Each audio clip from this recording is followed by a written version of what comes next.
Hey, it's Medium Jenny Lee. I'm here with the next Raw book discussion, but we need to go back a little bit before we can move forward, so here we go. All right, I have a whole bunch of notes.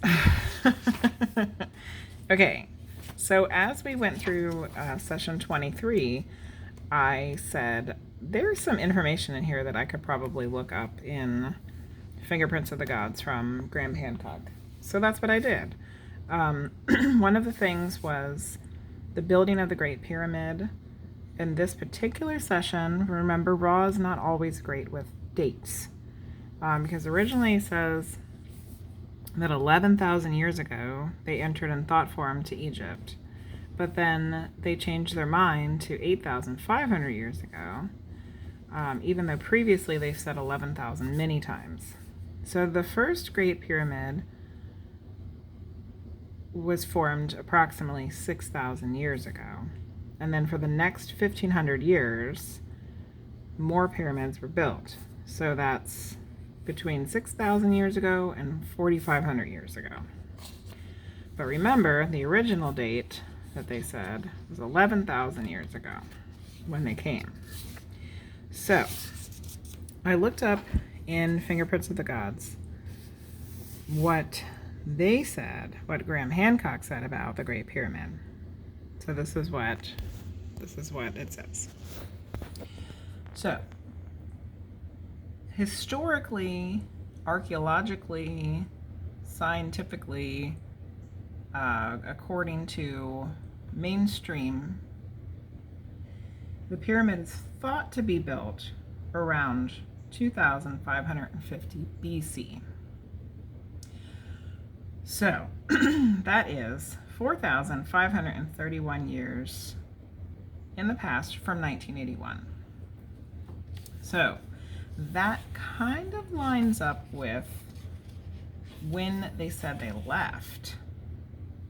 It lines up from when they said that they were done building pyramids, but not with when they said they built the pyramid. Okay, now between 11,000 and 15,000 years ago, the area where the pyramids are now, Giza, would not have been a desert. And it was actually like fertile land with plants and whatnot. So one of Graham Hancock's arguments was that, doesn't it make more sense that they would have built these things in a place where it wasn't going to just get covered up with sand over time? Suggesting that it's between 11,000 and 15,000 years old, which originally Raw says that they went 11,000 years ago. Okay. Now here's another bit of information. The arrangement, placement of the three major pyramids, the Great Pyramid and the other two that are there with it, line up exactly with the Orion constellation, like Orion's belt, but only in a specific year. And this isn't the only pyramid complex that has things that line up with stars in the sky. Like almost all of them do, the ones that have really thoroughly been searched and looked at under a magnifying glass. They line up with constellations and celestial bodies. Okay? So the three pyramids exactly line up with three of the stars in Orion's belt, but only for the year 10,450 BC. It's the only year that they exactly line up. After that, it starts, they move, we wibble wobble around. So after that, that's the only year that they match up exactly. So the year 10,450 BC is 12,431 years in the past from 1981. 12,000 years. So what does all this mean? I don't know. Don't have a clue. But it's weird that some of the dates sort of match up here and there, whatever, you know. Either way, there's definitely some mystery when it comes to the Great Pyramids still. It's definitely not a cut and dry thing. So the other thing that came up that I wanted to look up was this. And I mentioned it in the video for session 23, so that would be video number 24, when Ra's talking about the South Americans. And, you know, throughout this whole book, Ra brings up the fact that there was an entity that also went to South America around the same time that Ra went to Egypt, blah, blah, blah, yada, yada, yada, right? Okay. So here it was going into more detail about that, about how there's this entity, entity who went to South America, having to talk to the Council of Saturn to go again because stuff wasn't working out like it was supposed to. So, you know, they went, they created pyramids. So let's back up here. Okay. So the entities who walked among the South American continent were called by a similar desire, and the entities, because the people there were worshiping the sun. So the entities that visited South America were light beings, not unlike Ra, gave instructions, which are more accepted and less distorted than Ra's. They constructed a series of underground and hidden cities, including pyramid structures.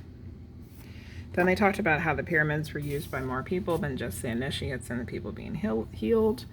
And then they left, but the stuff that they did was recorded.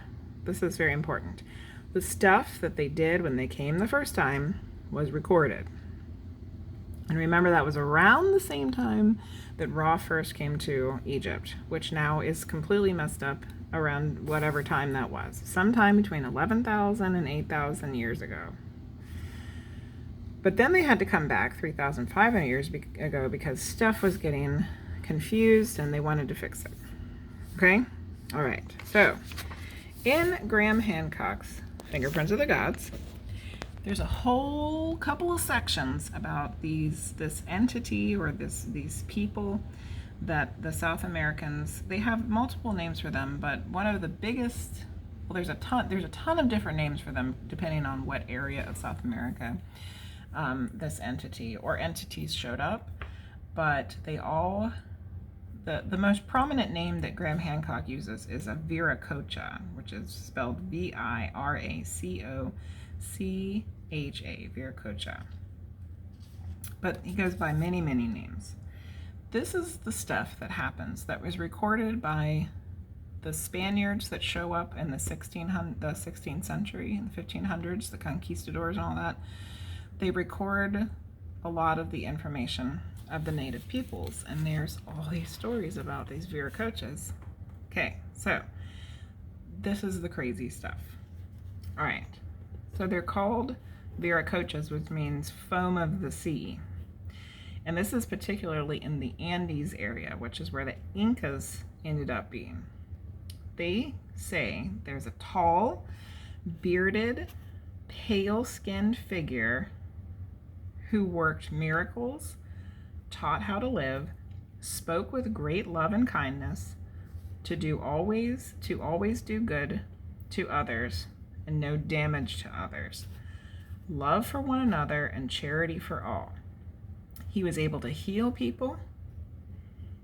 He brought down fire from the sky. He could move large blocks like they were made of cork. He spoke in all the tongues of the places where he shows up.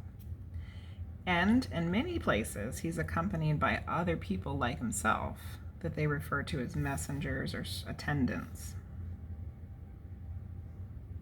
Okay, all right. Now, Machu Picchu. You guys know what Machu Picchu is? It's like the crazy, amazing city in Peru that has a lot of unexplainable stuff in it. All right. So the star alignments, remember they're aligning star systems and whatnot, with these ancient places because the stars happen to line up with them, okay? The star alignments suggest that Machu Picchu could only have lined up between 4000 and 2000 BC, which is not what the typical, academic historians are saying. They're saying that it's only 500 years old. But according to star alignments, it has to be from between 4000 and 2000 BC, which lines up a lot more with what Ra says. Not quite the same amount of time. It's kind of the same thing with the pyramid stuff in Egypt. Like the time's like a little bit wonky, but it's still not 500 years ago. Okay. Here's another interesting thing. In Bolivia, there's a site called Tiahuacano, and it has a subterranean temple. It has a temple that's sunken. It's like in the ground. And Ra mentions underground cities, right? And right next to the sunken temple is a pyramid, the Akapana Pyramid. And inside of the Akapana Pyramid is a depiction of a Viracocha carved into the stone.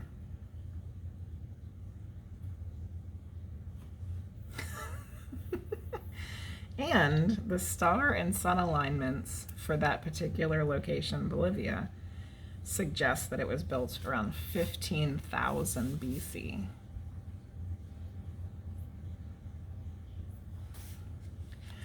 So there's a lot more food for thought there.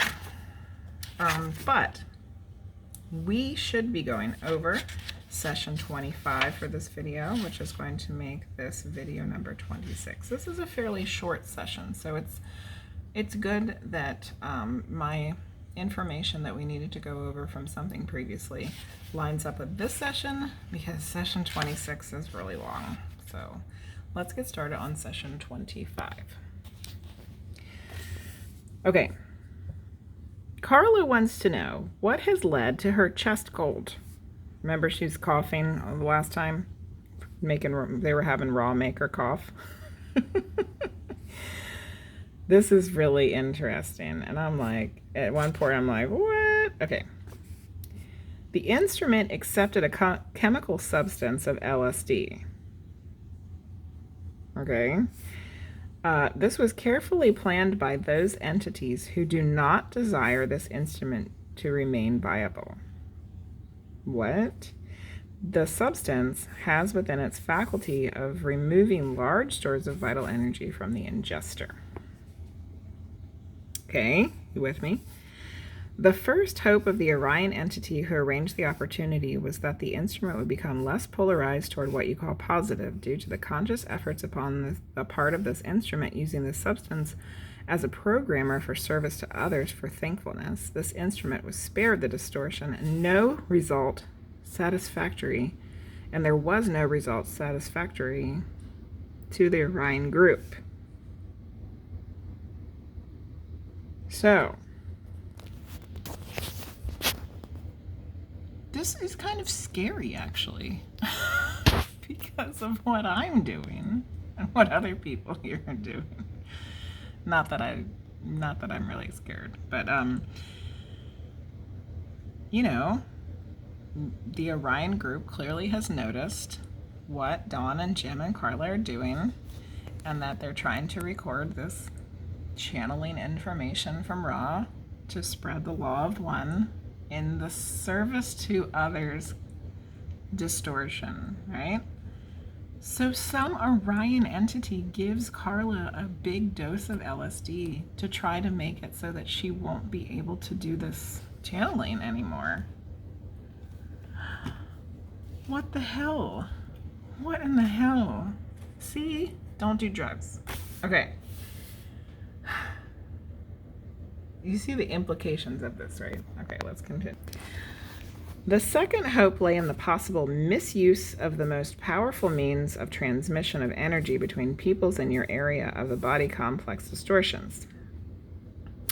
We have not previously spoken of the various types of energy blockages and transfers, positive and negative, that may take place due to the participation in your sexual reproductive complexes of actions.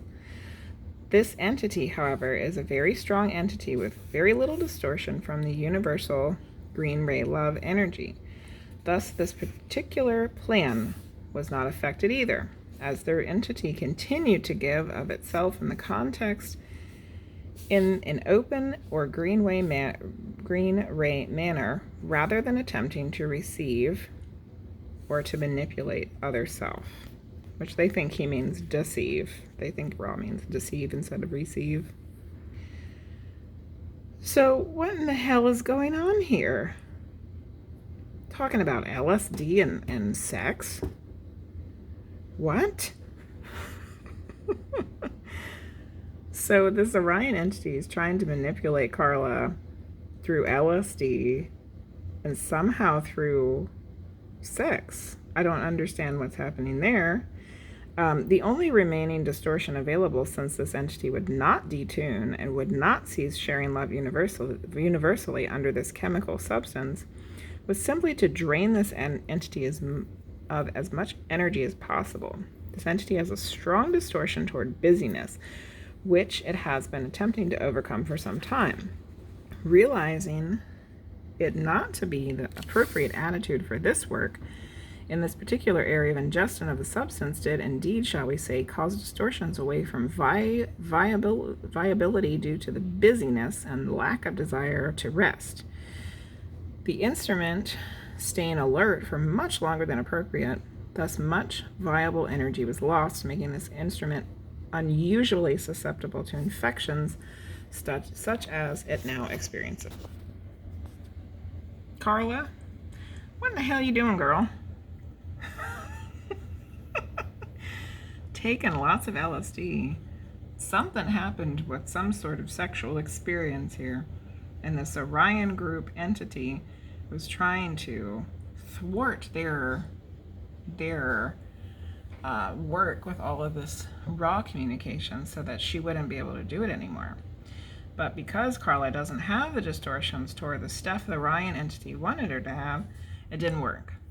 And the only thing that happened was that Carla stayed up too long, kept herself too busy, didn't get enough rest, and because of that, she became susceptible to getting this sinus infection, basically. What the hell?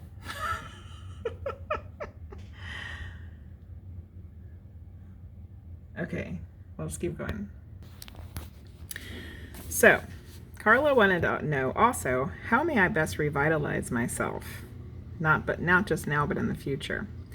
Meditation, acceptance of limitations. So knowing that you need to rest and you can't keep busy all the time. Experiences of joy through association with others, and with the beauty as of the singing and the exercising with great contact whenever possible with the life forces of second density, especially those of trees. Entity also needs to be aware of the moderate but steady intake of foodstuffs, exercise being suggested at a fairly early portion of the day, and at a later portion of the day, resting. So Ra says, for Carla specifically, meditate, know that you can't work your ass off, have joy by doing things with others, sing, be in the presence of trees. I love that part. Remember to eat, Carla, and make sure you get some exercise in the beginning of the day and rest at the end of the day. Oh, that sounds like fantastic advice, not just for Carla. The third question Carla wants to know is, how may Dawn and Jim help to revitalize me? This is not an appropriate question for a full answer. We can say that these entities are most conscientious and may add that due to the instrument's distortion towards imbalance, it would be well were this entity accompanied during exercise. So basically they're saying that she's a klutz and that you guys should definitely watch out for her if she's exercising. But other than that, they're doing everything they should be doing, and some things they can't tell.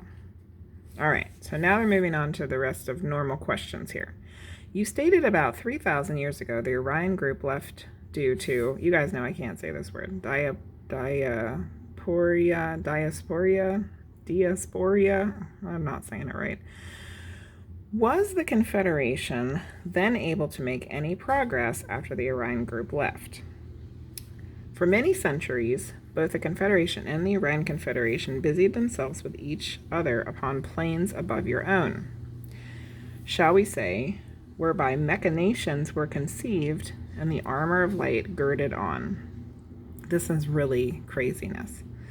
Battles have been and are continuing to be fought upon these levels. Confederation and the Orion group have been fighting each other in battles with machines and armor of light. What the hell? It's the battle between good and evil. Upon the Earth plane, energies have been set in motion which did not cause a great deal of call. There were isolated instances of calling, one taking place 2,600 years in your past, in Greece, resulting in writings and understandings of some facets of the law of one. And then here are some of the philosophers that were able to depict some of the law of one. Thales, Heracles, those being of the philosopher career, teaching students, and Heracles. So I looked up these fellas, some of whom I had heard of before. So here we go. Maybe you shouldn't have to read my chicken scratch. I'll just read it out to you. Okay. Thales of Miletus was born roughly 624 BC, and he died roughly 548 BC. He was a mathematician and an astronomer. He was pre-Socratic, so before Socrates. He was a philosopher and one of the 7 sages of Greece, and he's considered the father of science. Okay. Heraclitus lived from 535 to 446 BC. He was pre-Socratic philosopher. He was known as the weeping philosopher because he suffered from bouts of depression.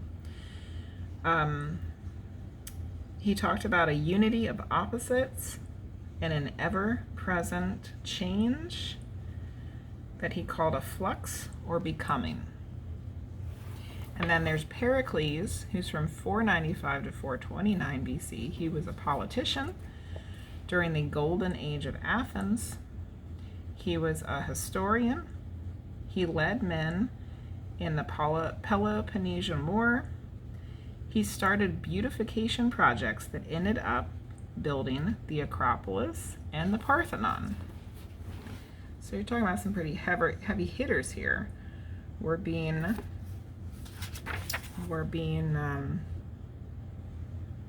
given information during this particular time. It sounds like from the Confederation, as far as I can tell.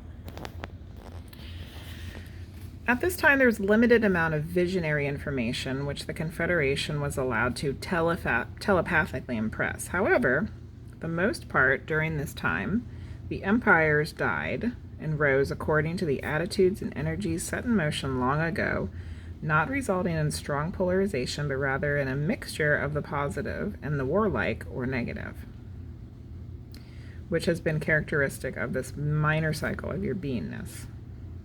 So, empires died and rose based on stuff from a long time ago, but it's a pretty good mixture of positive and negative. So then Dawn asks about these battles. Has this battle is fought? How is this battle fought? Here we go. Picture, if you will, Sicily, 1909. No. Picture it then in total unity with all other minds of our society. You are then single-minded, and that which is a weaker electrical charge in your physical illusion is now an enormously powerful machine, whereby thoughts may be projected as things. So because all the people, all the entities are working together as one, instead of it being weak, it can be powerful, and they can actually make things with their thoughts. In this endeavor, the Orion group charges or attacks the Confederation, and the Confederation arms with light. The result is a standoff, both energies being somewhat depleted by this and needing to regroup. The negative depleted through failure to manipulate, the positive depleted through failure to accept what is given. So they're literally having battles with projected things, thought form things. And the Orion group charges, the Confederation defends, there's a standoff, they both become depleted because the Orion group can't manipulate and the Confederation group isn't accepting it. So Dawn wants to know about what's this failure to accept that which is given. Okay. At the level of the time space of which this takes place is the form of what you call thought war. The most accepting and loving energy would be to do so, love those who wish to manipulate, that those entities were surrounded, engulfed, and transformed by positive energies. So they're saying the best thing, the most loving thing to do would be accept the manipulators and just give them positive energy. This, however, being a battle of equals, the Confederation is aware that it cannot allow itself to be manipulated in order to remain purely positive. It would not be of any consequence having been placed by the so-called powers of darkness under the heel, as you may say. So, from what it sounds like, the Confederation isn't willing to deal with the Orion group's crap. And because of that, they cannot accept it. They cannot be purely positive. Right? It is thus that those who deal with thought war must be defensive rather than accepting in order to preserve their usefulness and service to others. They cannot accept fully what the Orion group or Confederation wishes to give, that being enslavement. They are not willing to accept enslavement. Thus, some polarity is lost due to this friction, and both sides must regroup. So they're overcoming it, not accepting it. Remember that? Remember? You can't overcome something, you have to accept it. And this particular thing, they're not willing to accept.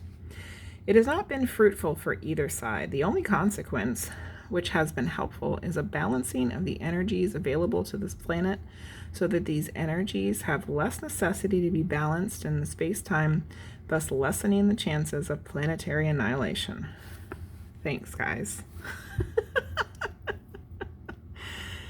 They're warring with each other, is allowing it so that the energies of Earth become more balanced, and then we don't blow ourselves up. So, that's always good. Okay. Does a portion of the Confederation then engage in thought battle? What percentage engages? Only 4 planetary entities at one time are asked to partake in the conflict. What density are these 4 planetary entities? Number 4, density 4 of love.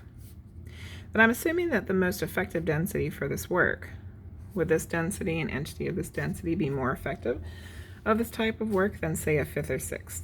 The 4th density is the only density besides your own, lacking the wisdom to refrain from battle, sees the necessity of the battle. Thus, it is necessary that 4th density social memory complexes be used. So remember, the 3rd density is the density of self-awareness. The 4th density is the density of love.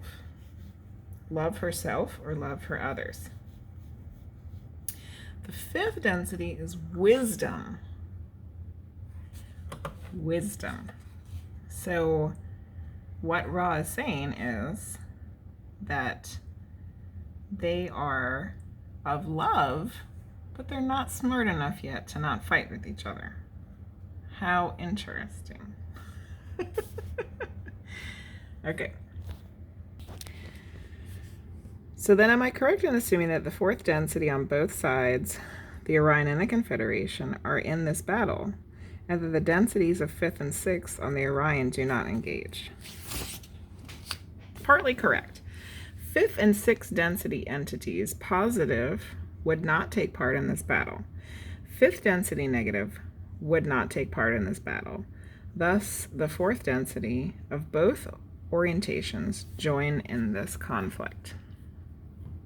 So I don't really know what he's talking about there. That maybe the six densities of the negative would? I don't know. Okay. I would really like to know of the orientation of the fifth density negative for not participating in the battle. The fifth density is a density of light or wisdom. The so-called negative service to self entity in this density is at a high level of awareness and wisdom and has ceased activity except by thought. The fifth density negative is extraordinarily compacted and separated from all else.